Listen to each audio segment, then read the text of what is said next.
Bienvenidos mis hermanos a este curso introductorio de clarificación sobre el Ministerio de Compasión Internacional. Con ustedes, hermano Natán Pérez, del Departamento de Entrenamiento. Hoy hablaremos sobre cómo nace el Ministerio de Compasión Internacional, nuestra misión, resultados esperados, principios de sociedad. Veamos el siguiente video y les invito a tomar notas porque al concluir vamos a reflexionar y les haré preguntas sobre algunos puntos. What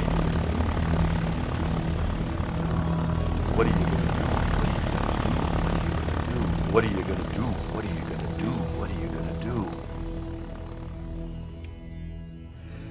I think the story of compassion is an amazing story of what God can do when one person is willing to be obedient to what God lays on his heart.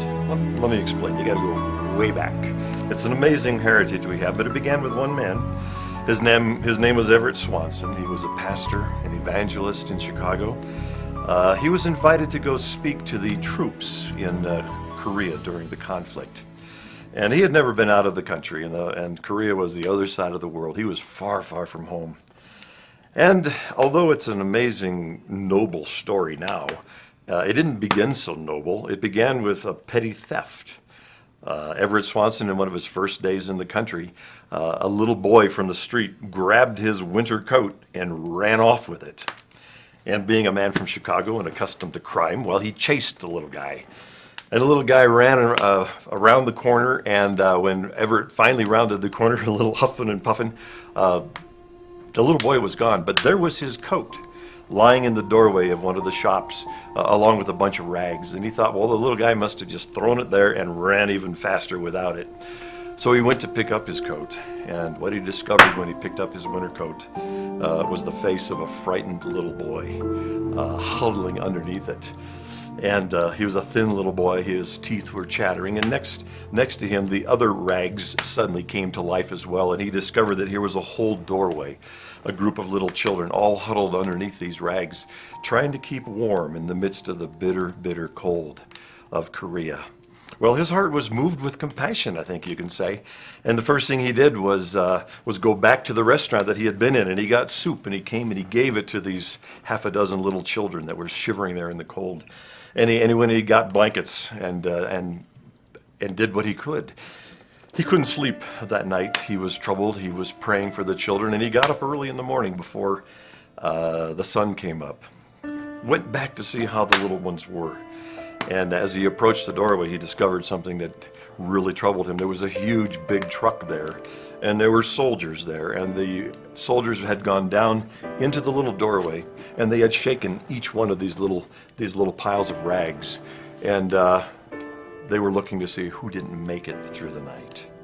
And those that didn't survive were picked up and thrown into the back of the truck and whisked away. And by the time the sun came up in the city of Seoul, Korea, the horror of the night had passed. The children had shared with each other the only thing they had to give to one another, which was their body warmth.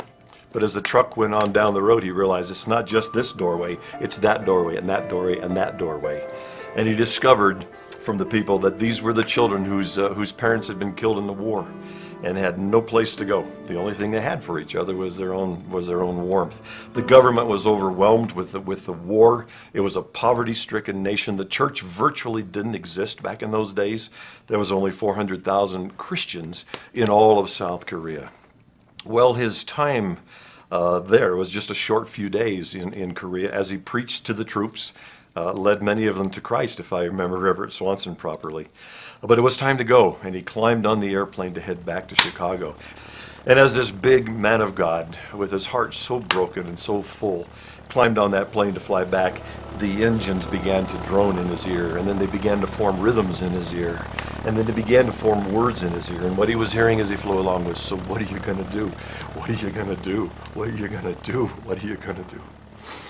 He listened to that all the way back through, and when he got to Chicago, he knew that he had to do something.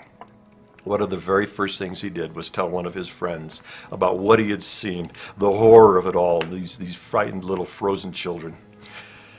And his friend said, Everett, and he opened the drawer of his desk and he pulled out a check a check for $1,000, no name filled on it, just a check for $1,000. And he said, you know, a long time ago, God told me, I want you to care for the orphans and for the widows in the world.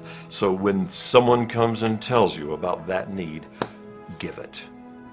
And he says, Everett, I'm giving it to you. So Everett Swanson, obedient to those engines, what are you going to do? The first person he told about it gave him $1,000, and Compassion International was born. He listened to the engines, what are you going to do? What are you going to do? What are you going to do? That was more than 50 years ago. The question for us today is, what are we going to do?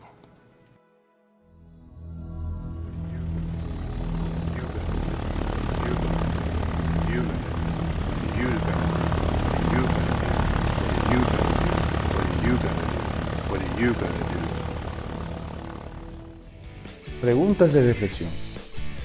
¿Qué le llamó más a la atención? ¿Quién y qué era el que comenzó el Ministerio de Compasión? ¿Cuáles eran las necesidades o carencias de estos niños? ¿Cuáles recursos este hombre usó para responder a estas necesidades? ¿Qué motivó al pastor Swanson? ¿Y qué sintió este hombre? Hemos llegado al fin de esta primera entrega sobre la introducción al Ministerio de Compasión. Acompáñame luego a ver los demás. Nos vemos hasta una próxima.